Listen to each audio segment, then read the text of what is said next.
This week I'm joined by Joseph Azizi, who is a Maronite priest, a practitioner of George Gurdjieff's Fourth Way, and has recently published Gurdjieff, Mysticism, Contemplation and Exercises. We discuss the work of George Gurdjieff in relation to Christianity, an outline of Gurdjieff's system, and various other occult and mystical anecdotes. I'd like to say a big thank you to all my patrons for making these podcasts possible, and if you'd like to support Hermetics or join our community, please find links in the description below. Enjoy. Joseph Azizi, thanks very much for coming on to Hermetics podcast. Pleasure, James. Thank you for having me. So, you recently published Gurdjieff, Mysticism, Contemplation and Exercises, which is sort of a fairly scholarly overview of who we're going to be talking about today, which is George Gurdjieff, or G.I. Gurdjieff, as he is also known. So just before we begin, you have a fairly diverse and interesting background as well. So if you could just tell us a little bit about your background and how you got into the work of Gurdjieff, that'd be great. Well, I was studying arts law at the University of Sydney. I did honours in ancient history, and I was also studying law.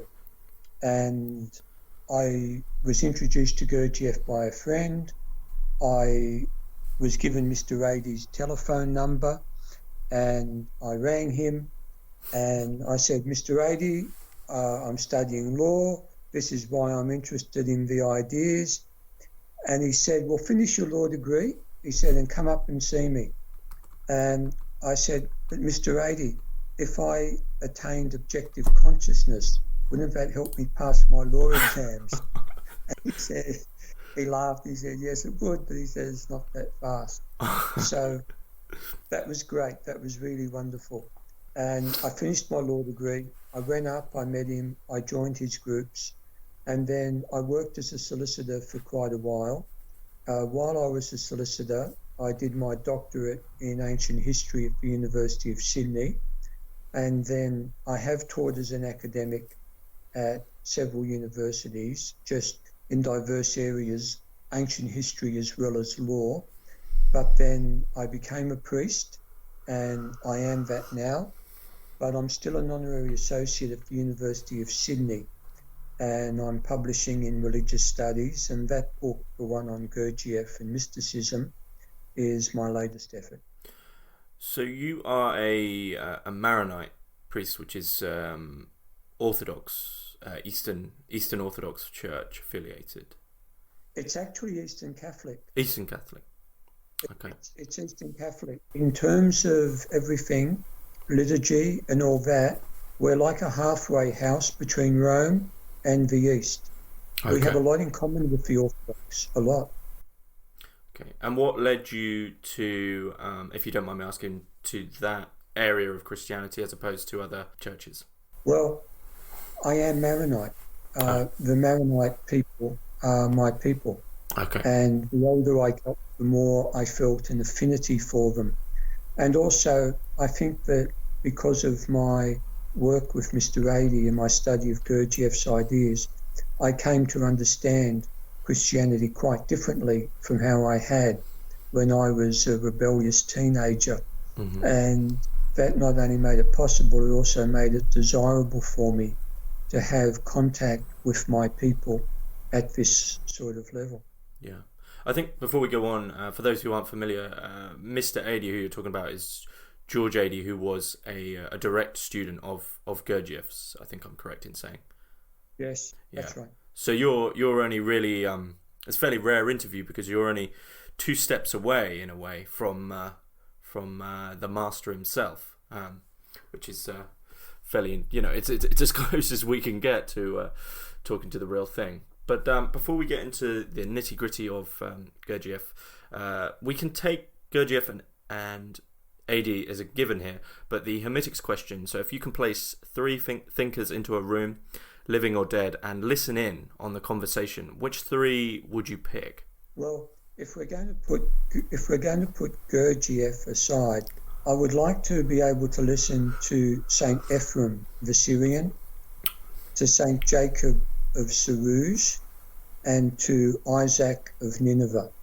They are 3 absolutely fundamental figures in Syriac Christianity. And there are many great mysteries about Syriac Christianity. It's my Christianity. And so they would be very important for me.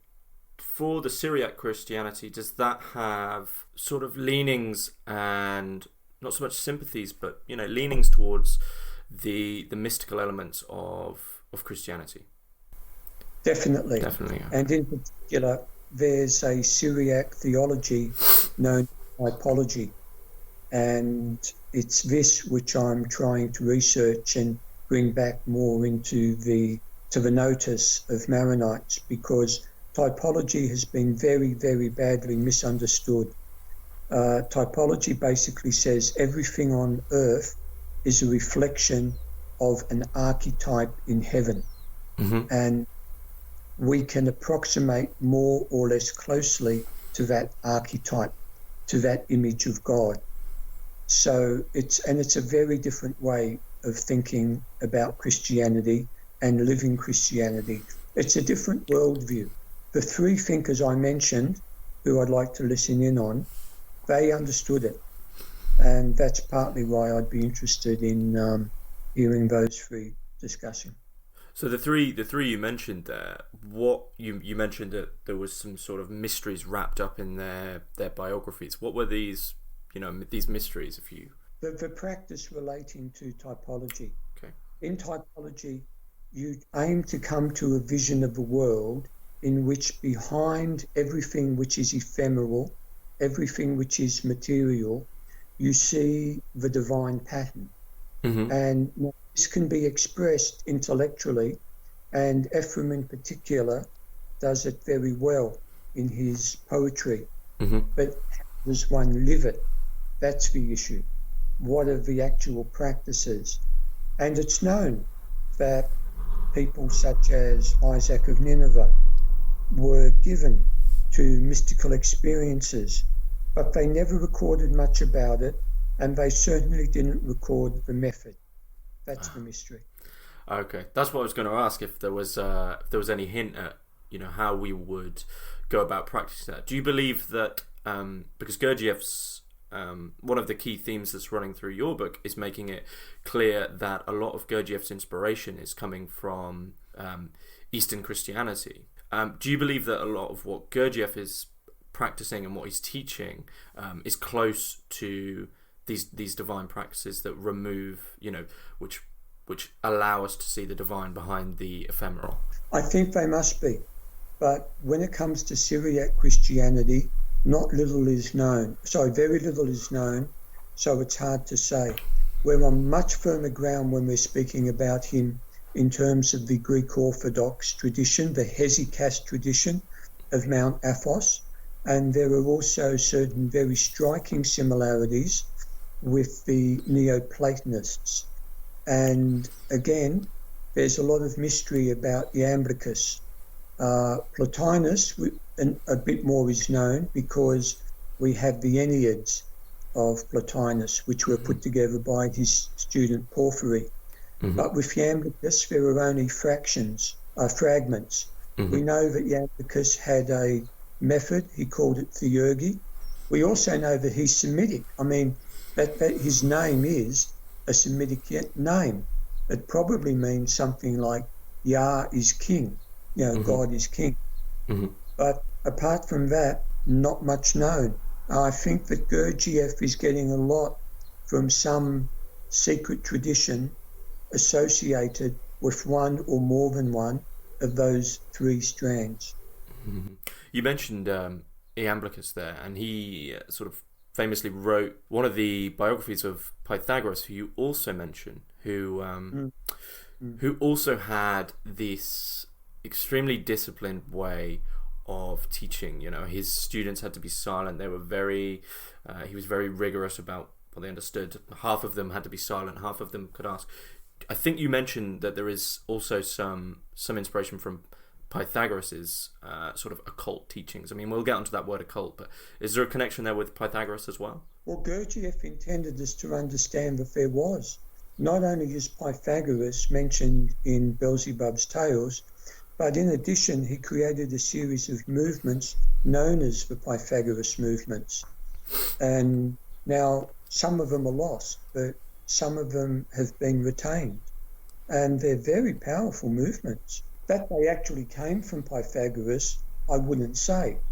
But Gurdjieff names from that. There must be a reason for it.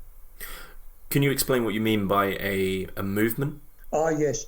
Gurdjieff brought a series of, you could call them choreographed meditations. Initially, they were called the sacred dances or the sacred movements. Now they're generally known as the movements. I'm not fond of that term myself, it's just it's the one that's used. And in the 1920s, he undertook a tour of the USA where he gave demonstrations of these sacred movements. Now, the first series, the series which were produced in the 1920s, he said came from monasteries and temples in the East. And he placed them in the Hindu Kush, in Tibet, in places like that.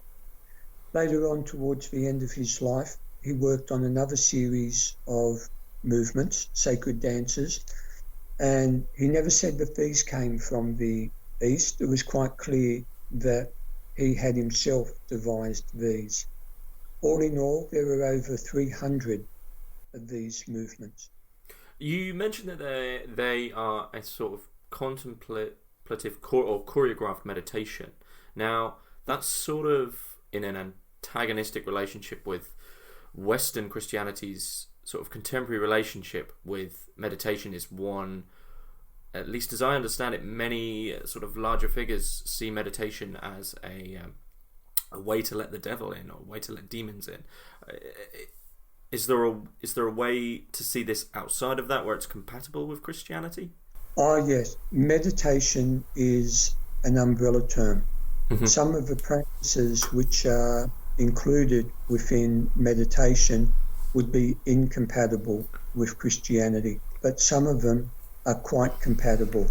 There is a very lengthy tradition of meditation within Christianity. Personally, I'm not fond of Ignatian meditation, the meditation of Ignatius of Loyola, but that's only one form.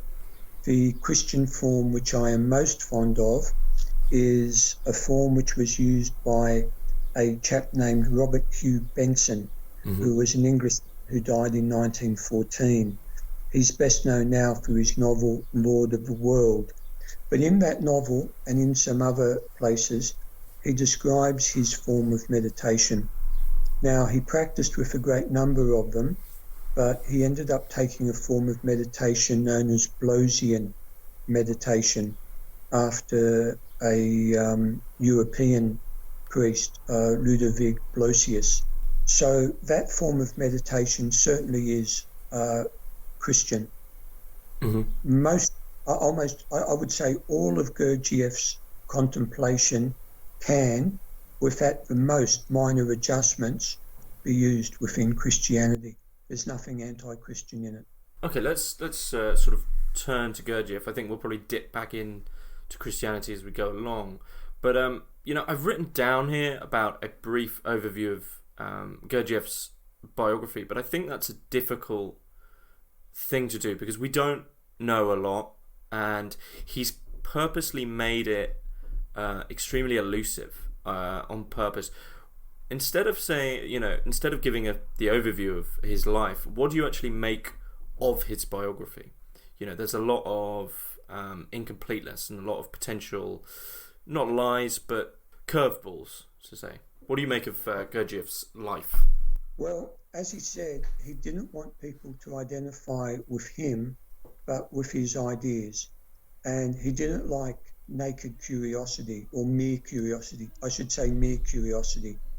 And he knew that people would try to work out where he'd been, where he'd found his knowledge, and go after it themselves. He didn't want that for whatever reason. And so he decided he would hide his tracks.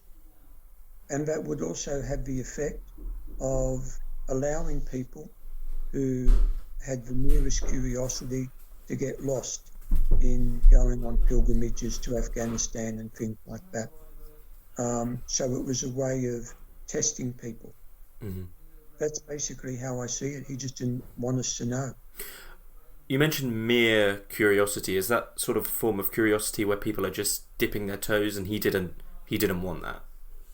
Yes, it's what he called titillation. He loved that word. It comes from the Latin meaning to tickle. If you had a genuine thirst for knowledge, for practical, useful knowledge, he would satisfy it.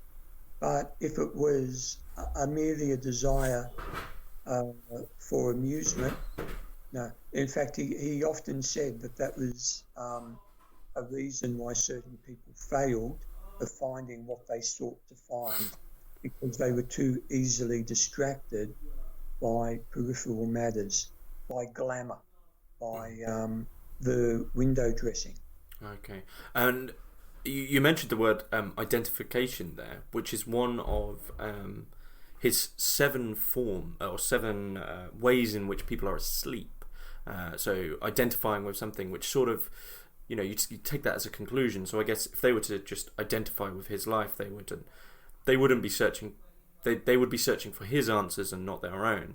But this is one of the biggest things, I think, for Gurdjieff, which is people are asleep. Now, what he believes that people are walking around in a zombie-like state, not focusing, not paying attention, not truly being conscious.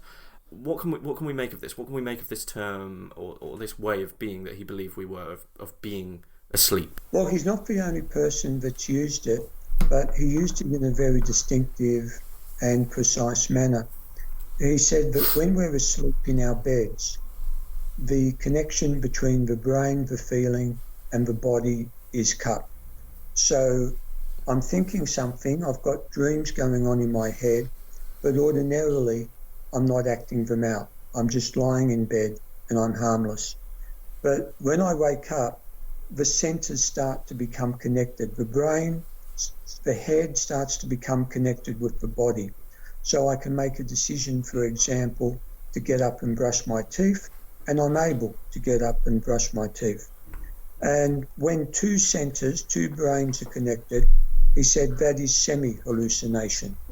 I have some glimpse of reality, not complete, but semi. When all three centers are connected, when I know I'm in my body, when I'm conscious of my feeling, and I can use my brain, my intellect, I am then awake. So he uses sleep, waking sleep, in that sense. A person in a sense of waking sleep doesn't have a vivid sense of their own presence as a living being at that time. Mm-hmm. And you mentioned so that the three centers are aware of your feeling, being conscious, and being able to make decisions there, roughly speaking. But the one that's interesting there is being aware of your feeling, because one of his key exercises, which he sets as a way to wake up, to not be asleep, is what's known as self-remembering, which is being aware of. So if you're angry, you not only should you be angry, but you should also be aware that you are angry. Is that a correct definition of self-remembering? A person who, well, first of all, there are degrees of self-remembering. Mm-hmm. When he speaks about it often in very clear terms in order to get the idea over. And the idea is basically this. When I'm not remembering myself, if I'm speaking with you, my attention is, as it were, dragged out of me. It's all directed outwards. But if I'm remembering myself, then while I'm speaking with you, I have some awareness of myself, and I am aware of myself speaking with you. Mm-hmm. And then there can be higher degrees of it, so that I can be more conscious of other things happening while I'm speaking with you. Ultimately, even to be able to speak with you and yet to be aware of the presence of God, as Mr. Rady used to say. The presence of God there, is that an addition from Mr. Rady, or did Gurdjieff also make it clear that that's another possibility during self-remembering? No, that comes from Gurdjieff. And Mr. Rady had it from him. Gurdjieff also spoke on occasions of self-remembering as being able to see the whole of yourself, the whole of your life, as it were, from another dimension of time. But he didn't speak about this very often because it wasn't practical for the people he was with. But I'm mentioning it now because it illustrates that there are degrees of self-remembering. It's not some monolithic thing. It is a mystery. There is a mystery involved. And everything we've said so far is probably going to make it clear to people that, you know, with the biography, with the self-remembering thing, which is an extremely difficult thing to get a hold onto, Gurdjieff made it very clear that this wasn't something that should be accessible. And, you know, I mean, other people, Crowley, for instance, who I'm not a fan of at all, you know, he called his thing the great work, but Gurdjieff calls his the work, and I think that is in terms of not exhaustion, but exasperation, putting effort in, making it clear that you are truly in on this and you are truly going to make the effort to break through the barrier because it isn't accessible. Do you think there was reasons why? Of course, you've already said that, you know, he didn't want people to just titillate with knowledge, but were there any other reasons that there was this problem of accessibility? And do you think this conversation that we're having now is sort of incorrect in the way that we are making it a bit more accessible? No, I don't think it's wrong at all. I think it's right. I think Gurdjieff wanted people to use his system and his ideas. He wanted it to make a difference. What he did say was that people only value things which they have to make an effort for, which they have to pay for. And even though we have this conversation, unless a person is willing to make an effort, nothing is going to stick. They're not going to get much benefit from it. They might get some, and that's good. But the greater benefit would only come from commitment and being able to make joint efforts with other people in this direction, a direction towards greater consciousness. And that includes, incidentally, working against negative emotion. And that's the thing that a lot of people don't like to do. Could you expand on what you mean by working against negative emotion? Yes. Negative emotions are those emotions of hatred, resentment, envy, pride, suspicion, selfishness, greed. And we are, in the ordinary course, conditioned to accept our own negative emotions. The negative emotions of other people we don't like quite so much. But we've been conditioned to think that there's something noble about our anger, that we're justified to be suspicious, that our pride and arrogance is somehow becoming. And what you find in groups is that the main reason people turn negative against the work itself is because there comes a point where I have to decide, will I give up my pride in myself, my self-esteem, my anger? And a lot of people don't like being challenged on that beyond a particular point. So do you believe that people are sort of indulgent in their negative emotions, sort of within modernity? Do you think this is a contemporary thing? This indulgence in? No, this is universal. We've all have this to some extent, and we've been like this time out of mind. Mm-hmm. Whatever the situation was many years ago, as far back as we can see, it's been like this. It's a feature of sleep. Negative emotion is one of the features of sleep. And it has to be understood in that respect. There is, of course, such a thing as sin, but that's not what I'm speaking about. These things can also be, quite simply, a limitation on consciousness. And real work, real evolution in consciousness is only possible to the extent that I make the negative emotions I have passive. Oh yeah, I was going to ask if Gurdjieff or Mr. Adi gave any advice in how to pacify the negative emotions. Yes, the first thing is to not express them, because if I struggle not to express negative emotions, I see that the expression of them is mechanical. I have little control over it. How many times before I met Gurdjieff did I have conversations with people where we'd say, look, we won't let ourselves get upset by the way this person carries on, and we've got to control our temper, things like that. And then when we met that person, it all went straight away. The good resolutions evaporated. How often do we feel that we won't get angry now? And then something unexpected happens and we become angry. Mm-hmm. That's the first thing, the struggle not to express them.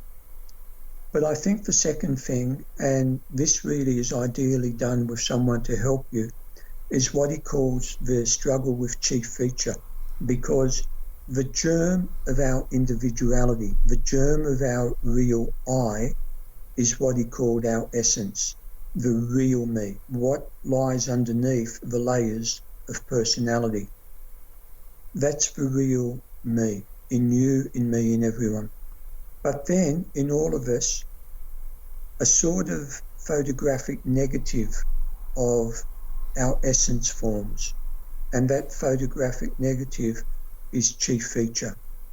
It's the main weakness, the weakness around which all the other negative emotions revolve. And if I could find that and strive to remedy that, that would immediately, in one hit, start to weaken all the chains of sleep.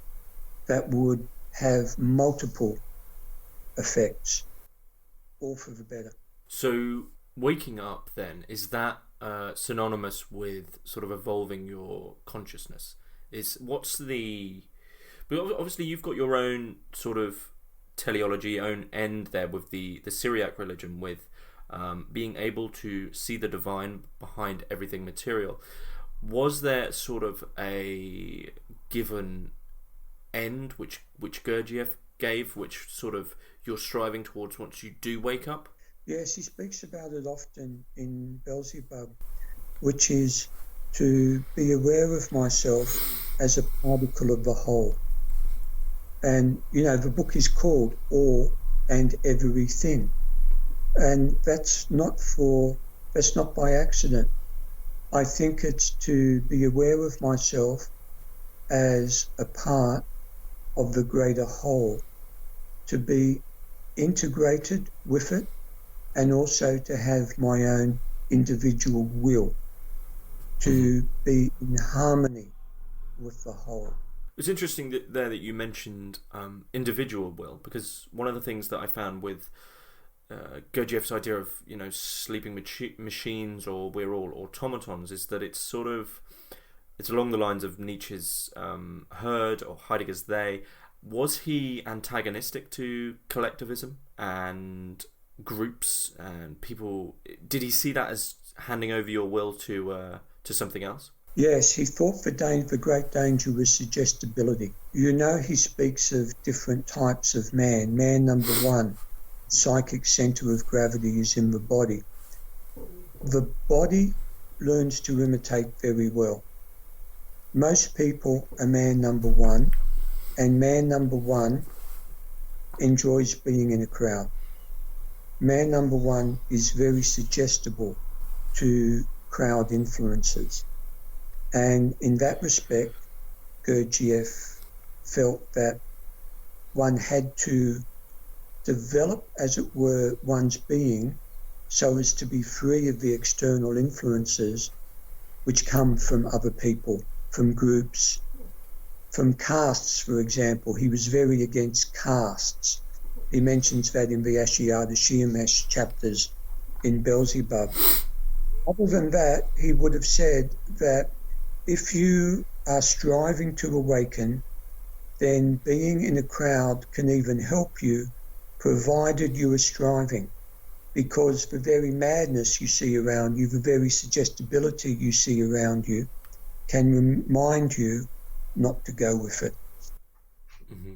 And with a crowd comes one of Gurdjieff's most difficult ideas, which is this idea of playing a role and being able to play a role within society. And I think this is something sort of fairly prescient, fairly poignant in modern society. It's something we all do, but I think a lot of us do it unconsciously, which is even more worrying. It's sort of a seesaw of extremely liberating or extremely sort of constraining. And how would you explain this idea of playing a role? There are two main aspects to it as I understand it. One aspect is that when you start to work using the Gurdjieff system, not to start to act that out in front of other people in the sense of suddenly changing overnight.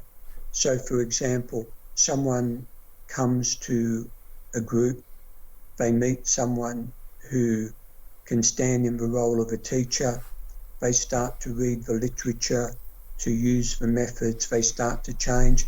But that person is also, for example, a husband or a wife or a son or a daughter.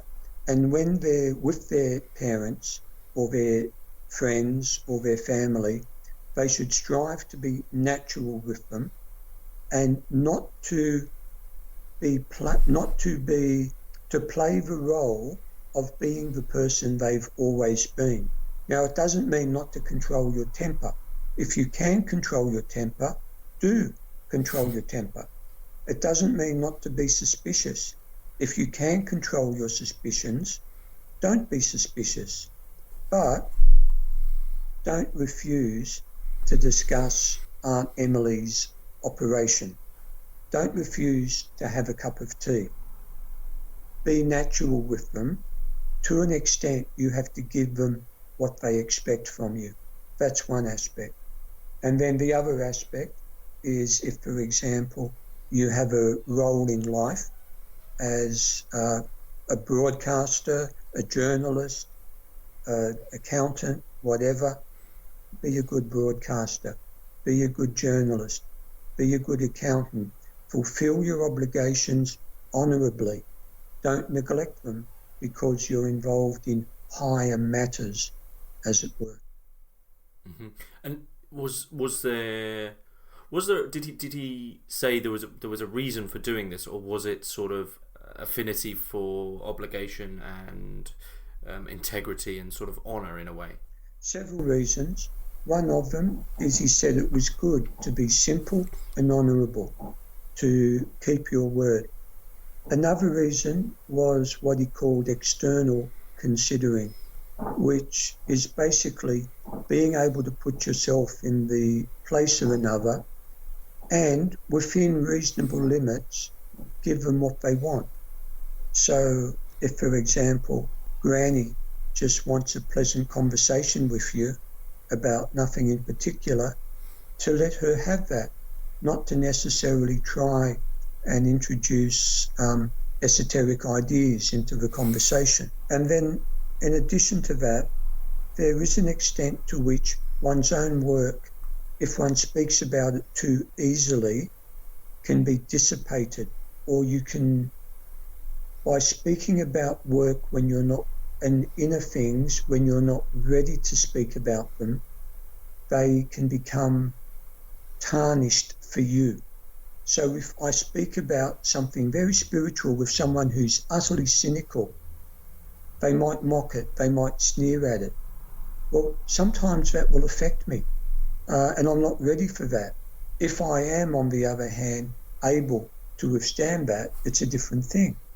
Might be necessary to speak from a spiritual perspective. So there are several elements to that. But it is a very subtle and a rather advanced idea, playing a role. Mm-hmm. You said there as well that it's whether or not you could withstand that, and this is something that comes across in throughout your book. Is many of the exercises, and playing a role is a key example, is as far as I see it, sort of forms of what we would consider suffering or purposeful suffering. These aren't sort of always enjoyable or openly enjoyable exercises that you would find in other systems. These are often things which are really pushing you to your limits, and there's a section in your book where I think it's Ouspensky states that in the training sessions with Gurdjieff, they were getting 4 hours sleep, and these were very long days doing very sort of laborious things. Was there a reason for this suffering? Perhaps suffering is the wrong word, but was there a reason for this way of going about doing the exercises? Most definitely, because just to take one thing which is close at hand, to suffer means to allow something to be done to me, which will mean being able to give up my own self-will. And my self-will generally binds me to my own negative emotions, to my own ideas about myself. To admit that I don't have consciousness to the degree I thought I did, that I only have the germ or the seed of will, I don't always possess will. To admit that I am the slave of my negative emotions and not somehow their master, and I am magnificent in my anger, that hurts. That is a suffering. And I think that's one thing which differentiates Gurdjieff's system from many others. So in order to acknowledge those things and then to change, to give them up, that will involve an intentional suffering, not an unconscious suffering. Gurdjieff was not in favour of suffering blindly, suffering in sleep, because my vanity is offended or something like that. But if when my vanity is offended, I can say, yes, what is being hurt is my idea of myself. And I can see myself as I am, and I can let my arrogance go. That is suffering with a future. It's not suffering just for the sake of it. It's suffering to break the bonds of identification, because there is a force with suffering. And if it has a future, that's good. So one of the big sort of first steps then in the Gurdjieffian system is not to dismantle identification, but to recognise it, to recognise that that's happening. Yes. The things that complement that are silence, contemplation, and acceptance. Now, perhaps this has just been a current throughout history, and it's no different now. But I'm not sure if you'd agree, but we live in a far more chaotic and noisy world, one which bombards us left, right, and centre with all sorts of things which are trying to alter our wills, alter what we desire, alter what we want to do. How can we begin to attend to Gurdjieff's practices and exercises in a world where it's even more difficult, or is that actually a sort of strange benefit? I think it's a sad thing. I think that there is an increasing rate of deterioration in the world, and the increasing noisiness of the world is one aspect of that. But it makes it all the more imperative that we find times for silence. One of the things that I say in that book, which I hadn't seen said elsewhere, is that in Beelzebub, when Gurdjieff is speaking about the octave, he adds something which was not said to Ouspensky in Search of the Miraculous, which is that in the middle of a process, what he calls the fifth note of the octave, but in the middle of any process, he said there's a special opportunity. If in the middle it proceeds in silence, in calm, then it can continue to give results for itself. But if, on the other hand, there isn't calm, then the results of that process are directed outwards. Now, I relate that to Gurdjieff's ideas on contemplation. If I can get away from the noise, and it is possible for most people for at least some time. Mm-hmm. Mr. Adi used to come up with ingenious ways of doing it. But if I can get away from the noise for some period in order to work at these contemplative exercises in calm, the results of that can remain with me. Whereas generally speaking, if there is no calm, inner, more important even than outer, the results are dissipated. They evaporate, as it were, which is part of the reason why talking prematurely can be so dangerous. There is a time to talk, but there's also a time for silence. Mm-hmm. What were the ways Mr. Adi helped you find silence? He was very ingenious. When you're with other people, if you needed a break, and sometimes there were, and I can go into that. That is an interesting thing. He was very practical like that. Tell people that you have an ulcer or a headache and you have to lie down, that you have to take a telephone call, things like that. This is the days before mobile phones, when sometimes you'd have to be at a particular landline in order to receive a call. Tell them that you had this. You had to get away from people on some occasions and for various reasons. And people used to use them, and they would help.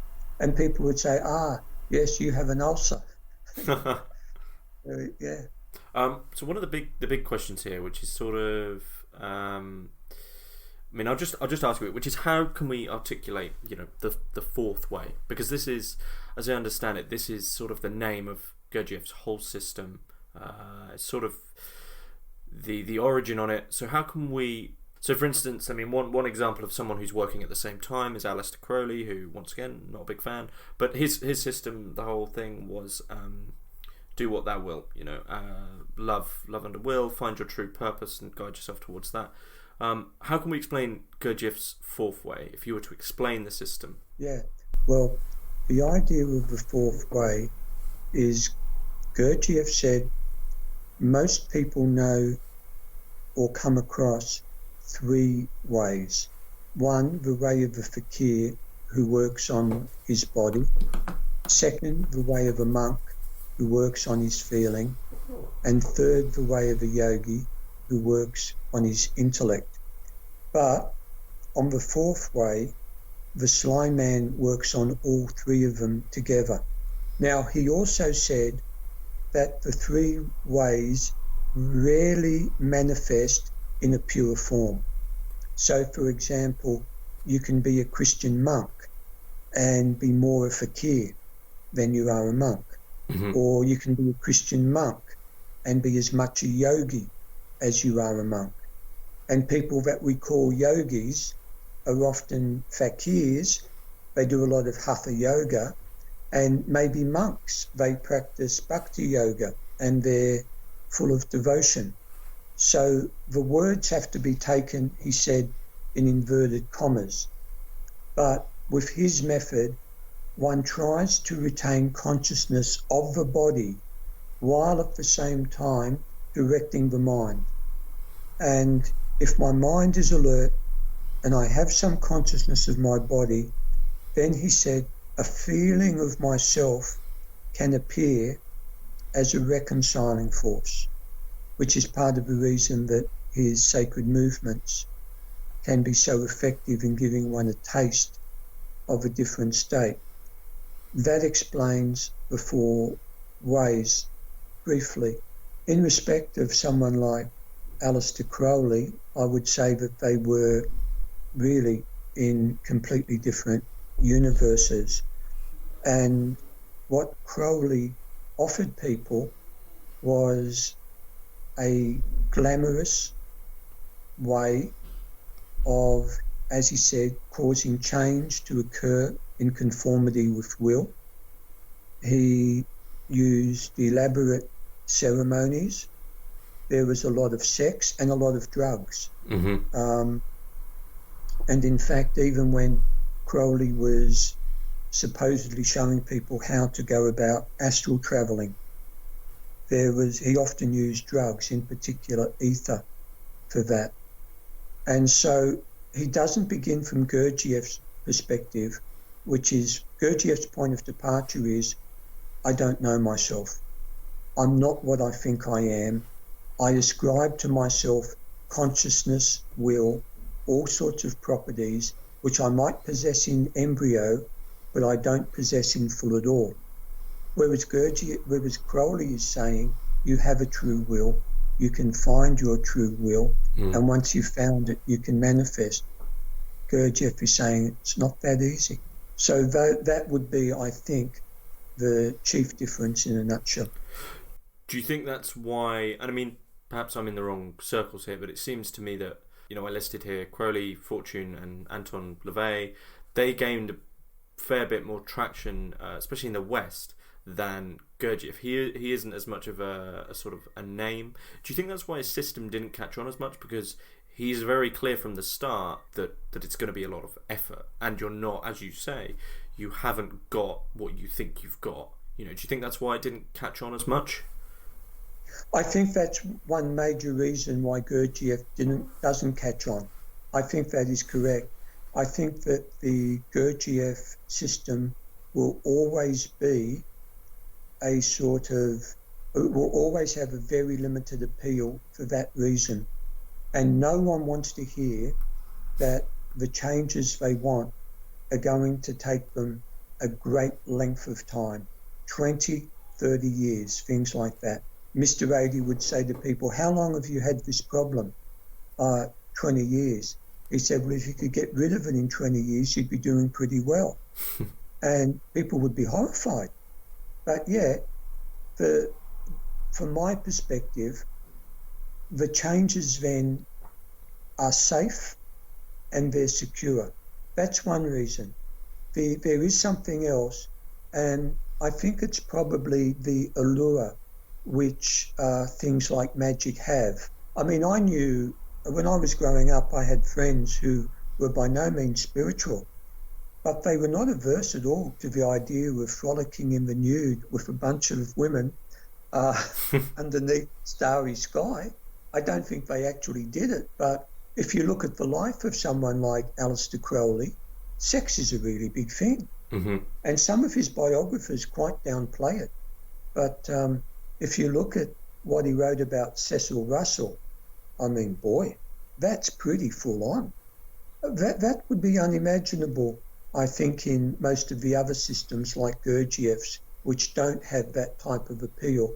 So, yes, I do think that sex is, as they say, sex sells. There's obviously there's the anecdote of the very brief. I don't know how much truth there is in the matter, but the very brief meeting between Crowley and Gurdjieff on the stairs of a hotel, I believe, where Gurdjieff shouted "dirty man" or something along those lines to him. I don't think Gurdjieff was very keen on Crowley at all, but he does seem to be his sort of clear contemporary.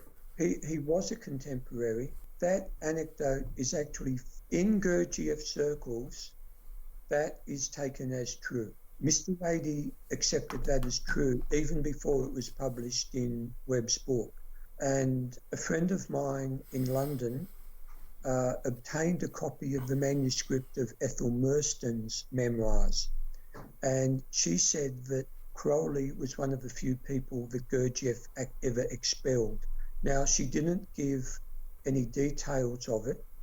The thing about you dirty inside, that's in Webb, and that was known to Mr. Adey.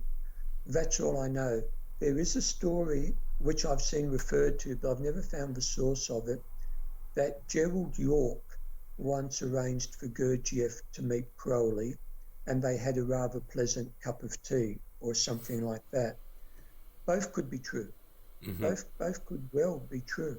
I just don't know, but certainly people in the Gurdjieff work today are, if anything, repulsed by the idea of Gurdjieff and Crowley being peers. for what that's worth. Crowley people tend to say that they had a lot more in common. I can't see it myself. No, I can't. Was there any other sort of names that Gurdjieff was fond of, or was working with, or he met? Now that's a very interesting question. I can't think of any contemporaries of his in the spheres that we'd call occult or spiritualist who he did have a good word for. None. Even the more respectable type like Dion Fortune, as far as I'm aware, he never mentioned her. Mm-hmm. Certainly he mocked Blavatsky and Steiner, but for religious figures from the past, he had a lot of good to say. He considered Jesus, Muhammad, Buddha, Krishna, and a character whom he called Lama, and no one's sure who Lama was, but Gurdjieff insists there was a Lama, to be messengers from above. And he said that to understand Jesus, we have to abandon our usual categories of thinking. He's not man as we are, man number 1 through to 7. We would have to call him man number 8 and say that he was God on his own level. And of course, towards the end of his life, Gurdjieff was attending Sunday Mass regularly, it appears. Mm-hmm. That was published recently by Francois Grunewald, who was Gurdjieff's chauffeur in the last years of his life. And I recently heard from someone who knew her that Dushka Howard said that she met Gurdjieff once on the steps of the Russian cathedral in Paris, and she thought he was going to rebuke her, and instead he said, it's good to go to church. So that was a look up. No, I think Gurdjieff's sympathies were really in the religious and mystical sphere. I think he may have begun out interested in theosophy, but remember, Madame Blavatsky's theosophy is not the theosophy of people like Leadbeater. There's something rather more mystical and contemplative. You know, I mean, that little book, The Voice of the Silence. Mm-hmm. Did he? Because I can see in terms of the will and in terms of directing oneself in this disciplined manner, I can actually see a lot of affinities between Gurdjieff and the work of Friedrich Nietzsche. Did he ever mention Nietzsche at all? No, and I don't know how he would have read him. Gurdjieff read no German. He did briefly start learning him. This is part of the problem with people who say Gurdjieff took this from this person, that from that person.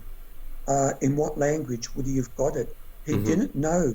Apart from Greek and Russian, he knew no European languages until the 1920s. As far as I'm aware, he never mentioned Nietzsche, ever. Going back to your biography there, as a Catholic priest, in what way has this practice affected your faith and affected your beliefs? Oh, it restored it to me. I had been very disillusioned with Christianity, and understanding Gurdjieff started to restore it. And then working with George and Helen Adey did so even more. And I did discuss the priesthood with Mr. Adey, and he said to me, this is an essence thing with you, because he said, you are from this background, you have this tradition in your family. Given that, he said, this is an essence thing for you. Now, he didn't say I should become a priest, neither did he say I shouldn't become a priest. He said it's for you to decide. But he said this is a very powerful thing in your life, and it belongs to your essence. And I do think that that is right. I was a square peg in a round hole, and when I became a priest, the square peg found the square hole. But now to speak about my understanding of Christianity, well, of course, there are many Christianities, and Christianity can be taken on very many levels. As Gurdjieff himself said, the New Testament tells you what to do, but it doesn't tell you how to do it. And so I could give a very simple answer and say that the New Testament tells me what to do. It fills me with aspiration. It fills me with a desire to achieve what's spoken of. But the single greatest help in being able to achieve it, because I was in a bad way, and I've said it on many occasions, I was genuinely neurotic, and Mr. Rady agreed with that. But I don't think I'm neurotic now, but I was then. And it's because of the Gurdjieff work, I believe, that I've changed. Just one more thing I've got written down here, which was I was reading The Herald of the Coming Good by Gurdjieff, and there's the quote, which is also in your book, which led me to read it, which is, the modern man does not think, but something thinks for him. He does not act, but something acts through him. He does not create, but something is created through him. He does not achieve, but something is achieved through him. Now, what is this something? What's this sort of outside control? Is this just sort of social control, or the collective, or what is this thing which is controlling man? If I had to give a short answer, I'd say the force of automatism, the momentum of one's life. We're conditioned a particular way. Factors outside us, our family, very important. And then when we're conditioned, they start to take on an internal momentum of their own. So that the forces the conditioning which was put into us, we now become identified with. We develop idiosyncratic refinements of it. So it's the whole of the history of our automatism. That's to give a short answer. Okay. Just before we end here, is there anything you would like to add? Anything we've glossed over that you think we should add in here?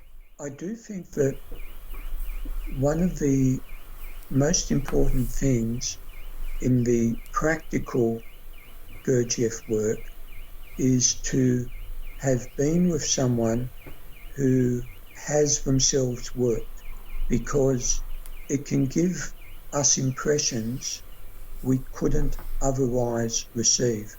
And I do believe that Gurdjieff's hypothesis about finer substances being localized and coated within us is quite true. And I'll give you just one example. In January 1996, I was visiting the Two Rivers Farm in Oregon, which was run by Annie Lou Staveley, again, a personal pupil of Gurdjieff, and really a quite remarkable woman. And one morning we were standing in the kitchen. A small crew had got up to do some work preparing breakfast, and we were there quite early, and she came over to join us.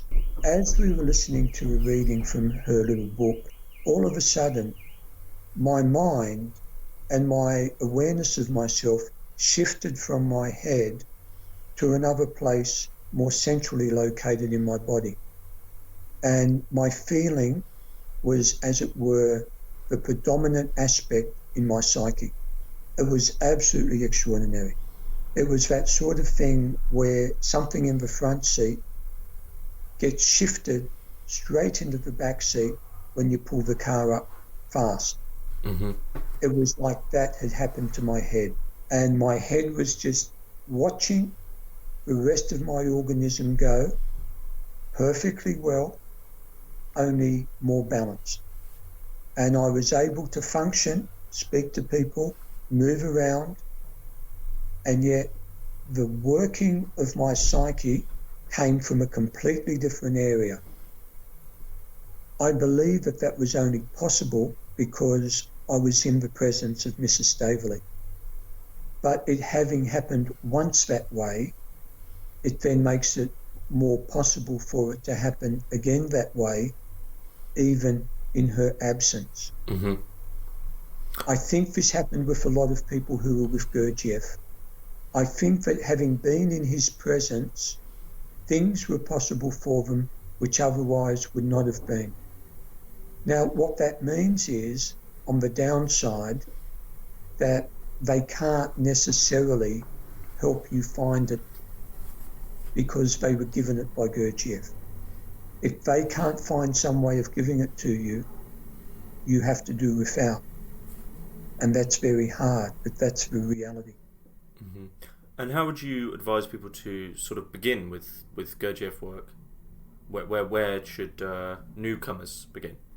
Well, it's not too hard to find Gurdjieff groups.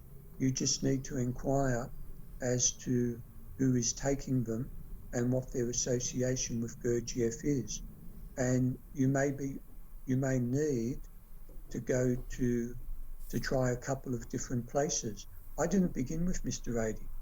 I was first of all put on to someone else, and I only lasted there 3 weeks. I was convinced that the chap was a pretender, and thank heavens I did. And when I met the genuine article, I was able to recognise it. But if, for example, someone was in England, well, there are still many people in England who knew some of the great teachers like John Bennett and Jean de Salzmann, for example. There are groups in London and all over England. They just need to make inquiries. What are your qualifications? Who was your teacher? And you'll probably find that if you look far long enough, you'll find someone who is with de Salzmann or de Sel or Bennett in particular. Yeah. Okay. And what texts and books would you advise people to begin with? Well, of course, Gurdjieff's books can be quite difficult, although they are the essential books. His early talks is rather accessible, and that was republished by Book Studio. So if anyone went to the Book Studio site and look up early talks, that's very worthwhile. In addition, In Search of the Miraculous is the key text, and that's the book Gurdjieff wanted written. There's no doubt about that. In Search of the Miraculous is the text after Gurdjieff's own books. Then, two of the people I've named have written excellent books. John Bennett wrote many great books, probably Witness and Spiritual Psychology come to mind at once. Jean de Salzmann's book, Reality of Being. And then the book by Olga and Thomas de Hartmann, Our Life with Mr. Gurdjieff. Again, an excellent book. Right. Okay. Joseph Azizi, thanks very much for coming on. That was great. Thank you, James. Yes, thank you.